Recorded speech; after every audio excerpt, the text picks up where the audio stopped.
나는 평생 수많은 사람을 만나왔다. 그들 중에는 목소리가 크고 말이 빠른 사람도 있었고 늘 조용히 웃으며 한 걸음 뒤에서 지켜보는 사람도 있었다. 젊은 시절에 나는 당연히 이렇게 믿었다. 크게 말하는 사람이 강하다고. 그러나 세월이 흘러 깨달았다. 진짜로 무서운 사람은 소리치는 사람이 아니라 침묵 속에서 계산하는 사람이라는 것을 삼성상해를 처음 세웠던 1938년 대구의 시장은 하루가 전쟁이었다. 트럭마다 쌀, 면직물, 생선이 쏟아지고 장사꾼들은 누구보다 큰 목소리로 외쳤다. 이리 오시오. 오늘이 마지막 기회요. 나는 그들의 기세에 밀리지 않으려 더 큰 소리로 외쳤다. 그때는 그렇게 해야 이기는 줄 알았다. 그러던 어느 날 늘 웃는 한 거래처 사장을 만났다. 그는 언제나 고개 숙여 인사만 할 뿐 불평도 협상도 하지 않았다. 회장님, 오늘도 좋은 하루 되십시오. 그게 전부였다. 나는 그를 순하고 감정이 없는 사람이라 생각했다. 하지만 한 달 후 내 거래처 몇 곳이 그에게 넘어갔다. 그가 웃으며 아무 말도 하지 않던 그 시간에 그는 이미 계약서를 써두고 신용장을 확보하고 있었다. 나는 그날 밤 장부를 덮으며 적었다. 침묵은 공백이 아니라 계산이다. 세상엔 감정으로 싸우는 사람이 있고 데이터로 싸우는 사람이 있다. 소리치는 사람은 그 순간의 분노로 자신을 비우지만 조용한 사람은 감정을 식히며 상대를 관찰한다. 그들은 말 대신 기록을 남기고 감정 대신 근거를 쌓는다. 세월이 흘러 삼성전자를 세운 후에도 나는 같은 패턴을 봤다. 회의에서 큰 소리로 주장하는 임원들은 언제나 존재했다. 이건 이렇게 해야 합니다. 하지만 조용히 메모만 하던 사람이 있었다. 그는 회의가 끝나면 내게 다가와 말했다. 회장님, 내일까지 정리해서 드리겠습니다. 그리고 다음 날 그는 숫자와 자료로 모든 결정을 뒤집었다. 그때 깨달았다. 조용한 사람은 감정으로 싸우지 않는다. 준비로 이긴다. 침묵은 단순히 말이 없는 상태가 아니다. 그건 상대가 몰입한 틈을 이용해 정보를 흡수하고 다음 수를 준비하는 시간이다. 감정이 달아오른 순간 그들은 이미 다음 단계를 그리고 있다. 그래서 웃으며 아무 말도 하지 않는 사람, 이 가장 무섭다. 그들은 싸움을 피하는 것이 아니라 시간을 선택해 승부의 순간을 기다리는 것이다. 이건 회사 이야기만이 아니다. 인간관계에서도 똑같다. 항상 온화하고 부드럽던 배우자가 어느 날 조용히 짐을 싸서 떠난다. 항상 괜찮습니다라던 이웃이 어느 날 계약을 해지하고 사라진다. 그들은 화내지 않는다. 대신 증거를 쌓고 결심을 마친 후 행동한다. 젊은 시절 나는 감정으로 일했다. 하지만 나이 들어서는 기록으로 일했다. 왜냐하면 감정은 사라지지만 기록은 남기 때문이다. 그래서 나는 늘 이렇게 말했다. 말은 짧게, 기록은 길게 남겨라. 감정으로 밀어붙이면 순간은 이긴 듯하지만 조용히 준비한 사람은 끝에서 모든 걸 가져간다. 현대의 직장에서도 똑같다. 회의 때 아무 말 없이 듣기만 하던 직원이 다음 날 완벽한 보고서를 내고 부드럽던 상사가 어느 날 모든 방향을 바꾼다. 그들은 분노 대신 논리, 소리 대신 구조로 움직이는 사람들이다.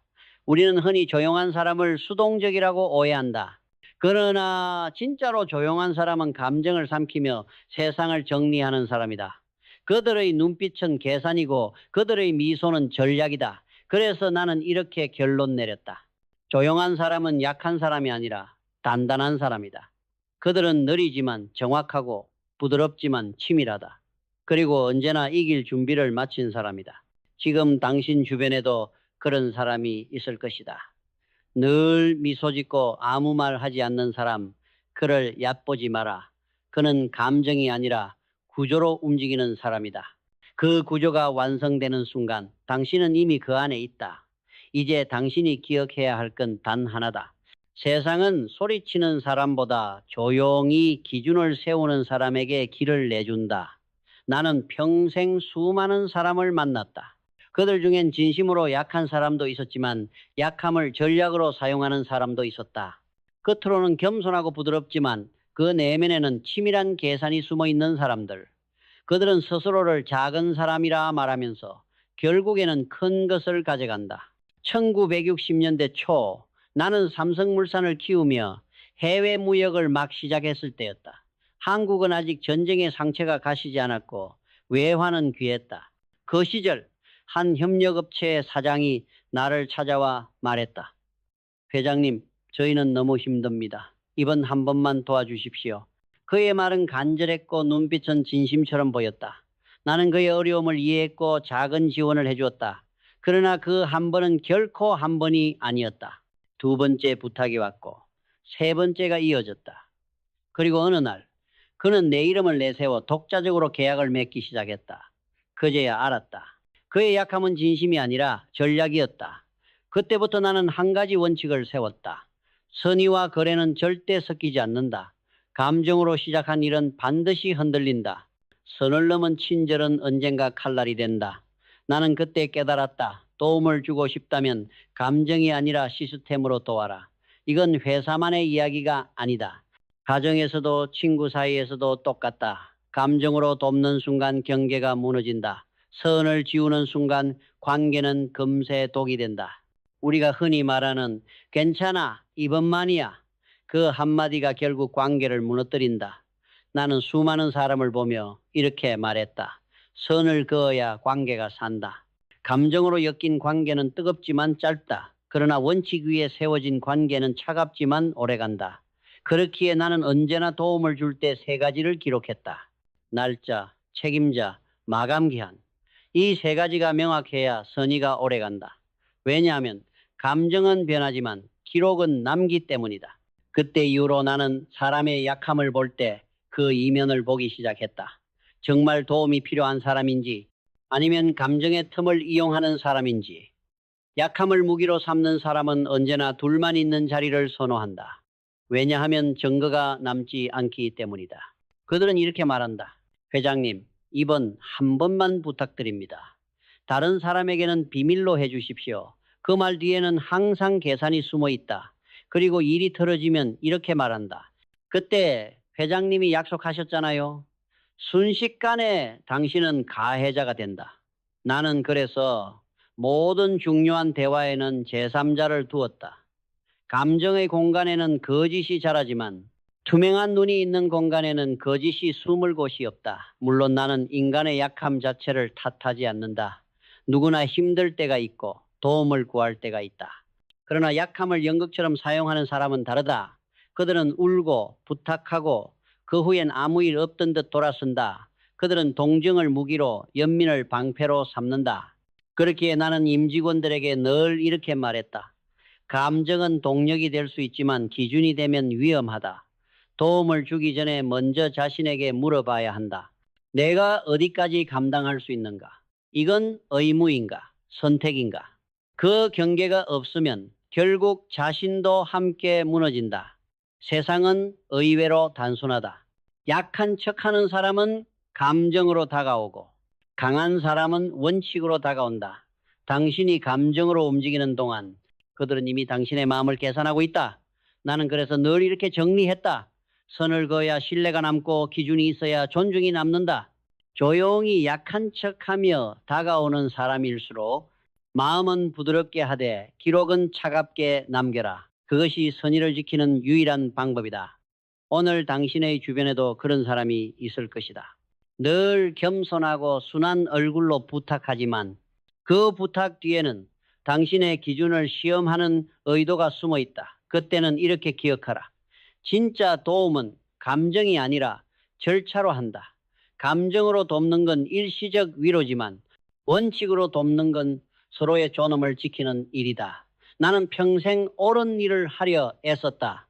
삼성의 경영 철학도 언제나 정도였다. 거짓 없이 신용으로 쌓아 올린 기업. 그것이 내가 세운 삼성의 뿌리였다. 하지만 세월이 지나며 알게 됐다. 세상에는 정의를 믿는 사람도 있지만 그 정의에 취해버린 사람도 있다는 것을. 그들은 늘 말한다. 저는 옳은 일을 하고 있을 뿐입니다. 그 말은 멋지게 들린다. 그러나 그 속에는 위험한 함정이 있다. 정의가 목적이 아니라 무기가 되는 순간 그 정의는 누군가를 구하는 힘이 아니라 누군가를 상처내는 칼날이 된다. 1970년대 초 내가 삼성전자를 설립하던 시절이었다.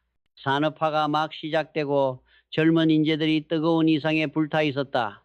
그들은 각자의 신념을 들고 나와 싸웠다. 이건 옳고 저건 틀렸다. 나는 그 열정을 존중했다. 하지만 문제는 정의가 고집으로 변하는 순간이었다. 회의 자리마다 늘 같은 과장이 있었다. 그는 정확했다. 기준에도 맞았다. 이건 절대 품질 기준에 부합하지 않습니다. 그의 말은 틀리지 않았다. 하지만 그는 현실을 보지 않았다. 그 시절 한국의 기술은 아직 미숙했고 설비는 부족했다. 그럼에도 그는 완벽을 외쳤다. 나는 조용히 말했다.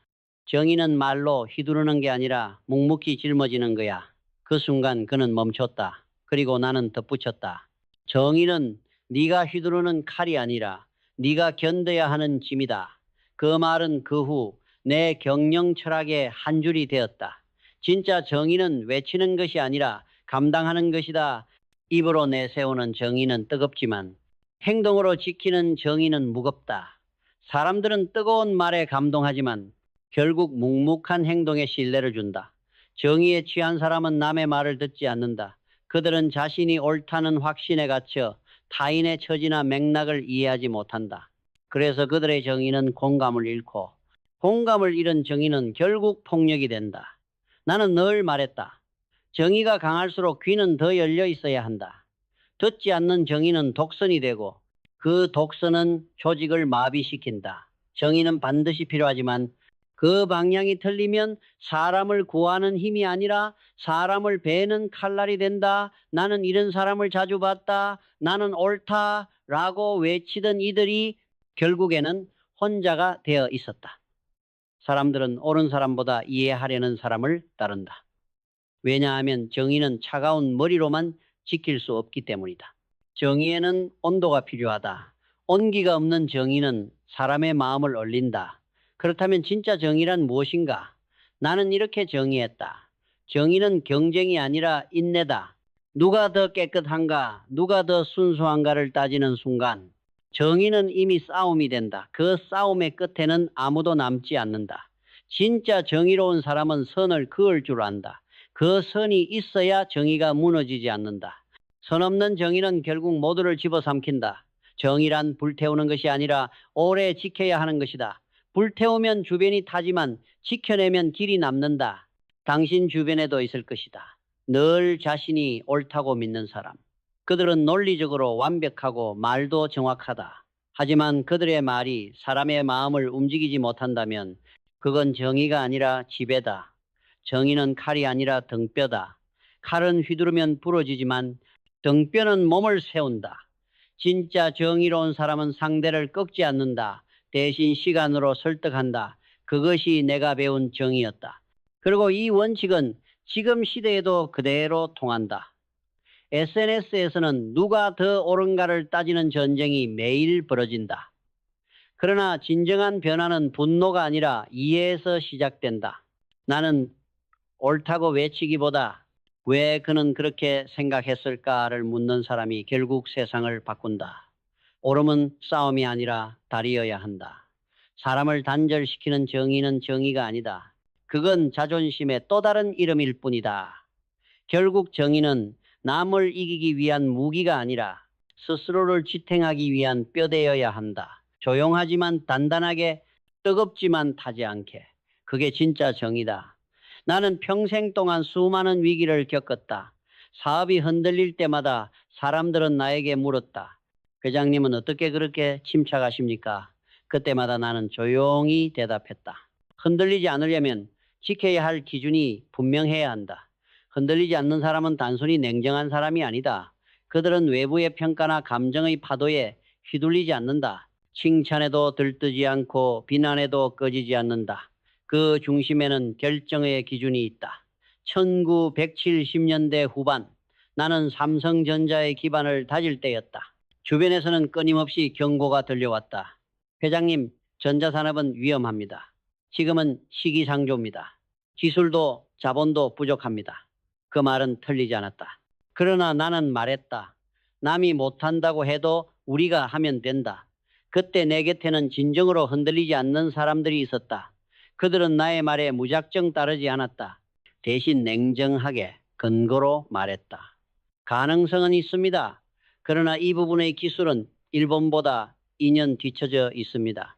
자본은 이렇게 보완해야 합니다. 그들의 태도는 감정이 아니라 원칙이었다. 그들은 가능하다고 말하기 전에 어떻게 가능한가를 계산했다. 그들과 일하면 마음이 편했다. 왜냐하면 그들은 말이 적지만 그 한마디가 언제나 근거 위에 서 있었기 때문이다. 흔들리지 않는 사람은 단순히 고집이 센 사람이 아니다. 그들은 자신의 기준으로 세상을 본다. 그 기준은 화려하지 않다. 약속은 지켜야 한다. 일은 시작했으면 끝낸다. 한번 믿으면 끝까지 간다. 이 세 가지가 전부다. 나는 젊은 시절 사람을 숫자로 평가했다. 성과, 실적, 매출. 하지만 나이가 들수록 알게 되었다. 진짜 귀한 사람은 위기 속에서도 중심을 잃지 않는 사람이다. 그들은 바람에 흔들리는 나뭇잎이 아니라 뿌리를 내린 나무였다. 한 번은 일본과의 협상 자리에서 이런 일이 있었다. 상대가 우리에게 손해가 큰 조건을 내걸었다. 지금 서명하시면 당장 기술을 드리겠습니다. 옆에 있던 몇몇 사람들은 서둘렀다. 지금 이 기회를 놓치면 안 됩니다. 하지만 내 옆에 한 임원은 단호히 말했다. 계약은 급하게 하는 게 아닙니다. 확인 후 다시 말씀드리겠습니다. 그 한마디로 며칠 뒤 계약서에 치명적인 함정을 발견했다. 그의 침착함이 회사를 지켰다. 나는 그에게 말했다. 흔들리지 않는 사람은 위기 속에서도 온도를 지키는 사람이다. 이런 사람들은 겉으로 보면 차갑지만 사실은 가장 따뜻하다.